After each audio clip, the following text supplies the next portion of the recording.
Dicen que el duelo tiene etapas, que primero llega la negación, luego la ira y finalmente la aceptación, pero nadie te habla de esa fase oscura y pantanosa donde la culpa se te enrosca en el pecho como una serpiente que te impide respirar. Nadie te prepara para el momento en que descubres que la muerte de la persona que más amabas no fue el destino, ni la edad, ni una enfermedad inevitable, sino un error humano, una negligencia cruda y dura que jamás debió ocurrir.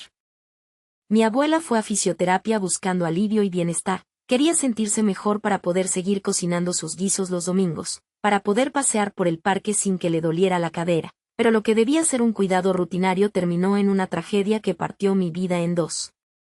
Todavía recuerdo la mañana en que la llevé a la clínica. El sol entraba por la ventanilla del coche y ella iba tarareando una canción antigua, de esas que hablan de amores eternos y promesas cumplidas, y yo la miré de reojo y sonreí, pensando en la suerte inmensa que tenía de tenerla, de que a sus 70 y tantos años tuviera esa energía vital que avergonzaba a los de 30, sin saber, sin siquiera intuir, que ese sería nuestro último viaje juntas, que esa risa suave sería la última que escucharía antes de que el mundo se me viniera encima.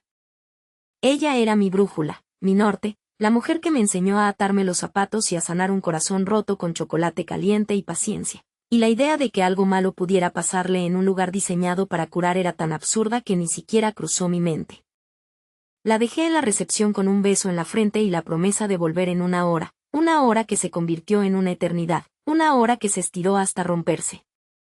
Cuando recibí la llamada, el tono de voz de la recepcionista no era de alarma, era de una calma burocrática que me heló la sangre. Me dijeron que había habido una complicación, un término aséptico y frío para describir el horror, y cuando llegué, el caos disfrazado de orden me golpeó en la cara. No me dejaron verla al principio, me tuvieron esperando en una sala con revistas viejas y un reloj que sonaba como un martillo golpeando mi sien, tic-tac, tic-tac, cada segundo robado, cada segundo de silencio aumentando mi desesperación. Cuando finalmente salió el médico, no me miró a los ojos, miró a sus papeles, miró a la pared, miró a cualquier lugar menos a mi dolor, y soltó las palabras que destruirían mi universo. Hicimos todo lo posible, pero su corazón no resistió.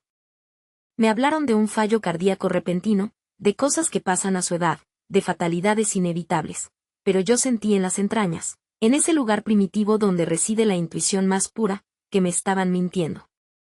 No había sido su corazón era fuerte, tan grande que no le cabía en el pecho, lo que falló fue el sistema, lo que falló fue la tensión, pero en ese momento, aturdida por el shock, paralizada por una noticia que mi cerebro se negaba a procesar, solo pude llorar, caer de rodillas en ese suelo de linóleo brillante y sentir como me arrancaban una parte de mí misma. Los días siguientes fueron una neblina gris y espesa, el velatorio, las flores que olían demasiado dulce, los abrazos de gente que no sabía qué decir, y esa frase repetida hasta la náusea, ya descansó, era su hora. Pero no era su hora, yo lo sabía, y esa certeza se convirtió en una brasa ardiendo en mi estómago.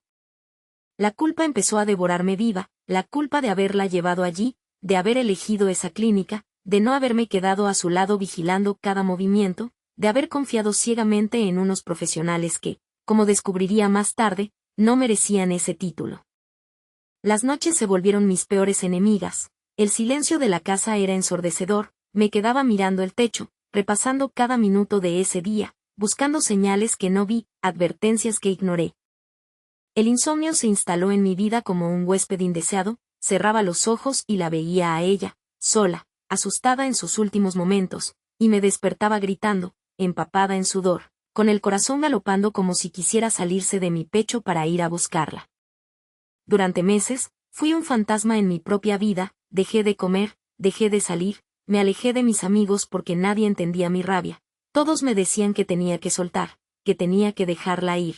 Pero ¿cómo dejas ir a alguien que te fue arrebatado por la incompetencia de otro? ¿Cómo encuentras paz cuando sabes que la justicia no se ha servido?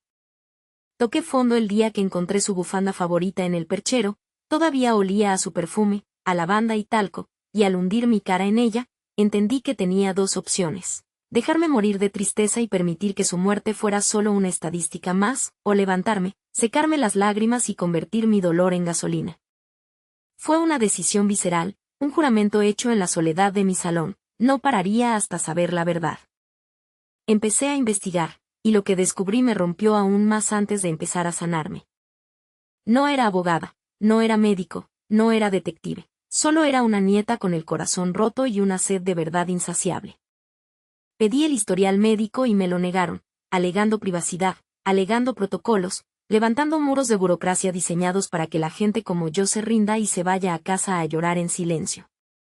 Pero subestimaron mi amor por ella. Contraté a un abogado, un hombre mayor con mirada cansada pero honesta, que fue el único que no me miró con lástima, sino con respeto. Va a ser difícil, me dijo, estos casos son casi imposibles de ganar, pero yo le respondí que lo imposible era seguir viviendo con esa duda.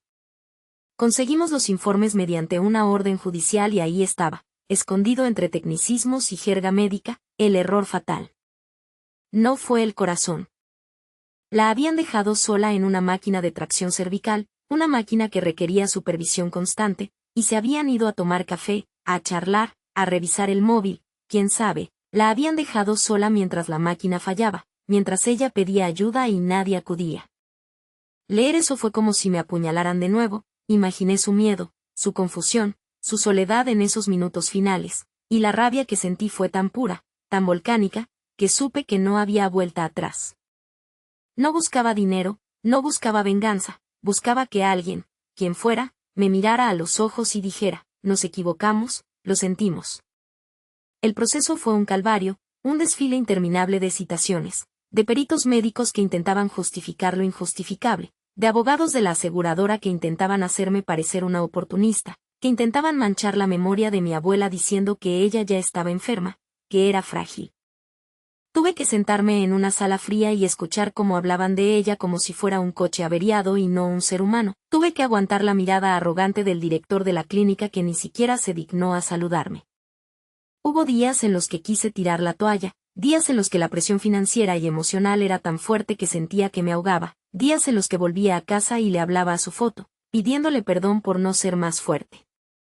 Pero entonces recordaba su voz, recordaba cómo ella se había enfrentado a la vida, viuda joven, criando a sus hijos sola, trabajando de sol a sol sin una queja, y me decía a mí misma que yo llevaba su sangre, que yo era su legado, y que rendirse sería insultar su memoria. La transformación no fue de la noche a la mañana, fue lenta, dolorosa, forjada en el fuego de la adversidad. Dejé de ser la víctima que lloraba en los rincones para convertirme en una guerrera, aprendí leyes, aprendí medicina, aprendí a hablar con firmeza, a no bajar la mirada ante la autoridad. Mi dolor se cristalizó en un propósito. Y llegó el día del juicio final, o mejor dicho, la audiencia de conciliación definitiva antes del juicio, cuando las pruebas eran tan abrumadoras que ya no podían esconderse. Entré en esa sala con las piernas temblando pero con la cabeza alta, llevaba el relicario de mi abuela al cuello, sentía su peso frío contra mi piel como un recordatorio de por qué estaba allí. Al otro lado de la mesa estaba el fisioterapeuta, el hombre que la había dejado sola.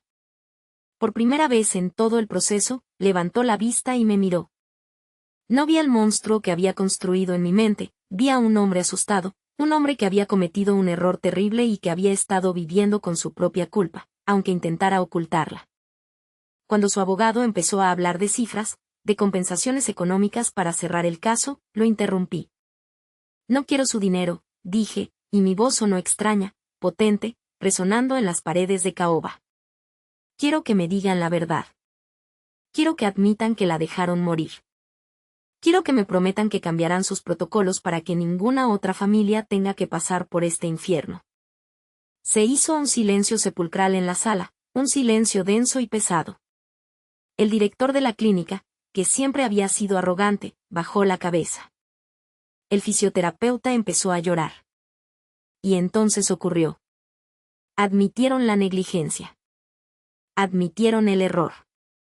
Se firmó un acuerdo que no solo incluía la compensación, sino una cláusula obligatoria de revisión de protocolos de seguridad y la contratación de más personal para evitar que los pacientes quedaran desatendidos.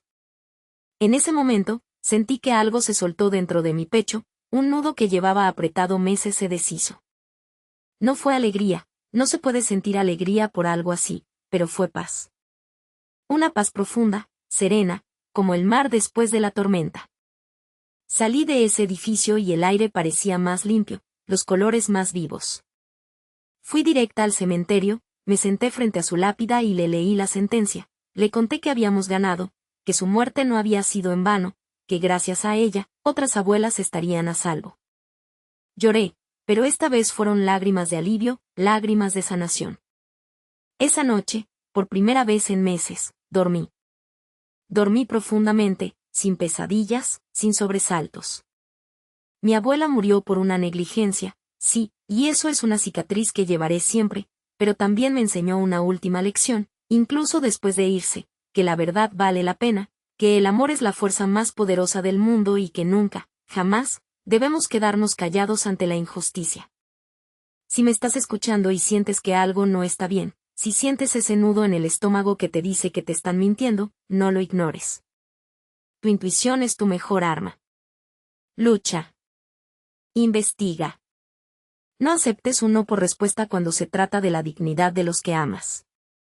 Porque al final del día, lo único que nos queda, lo único que realmente importa, es poder mirarnos al espejo y saber que hicimos todo lo posible, que no nos rendimos, que honramos a quienes nos dieron la vida luchando por su memoria hasta el último aliento. Mi abuela ya no está, pero su justicia vive en mí, y ahora, por fin, ambas podemos descansar en paz.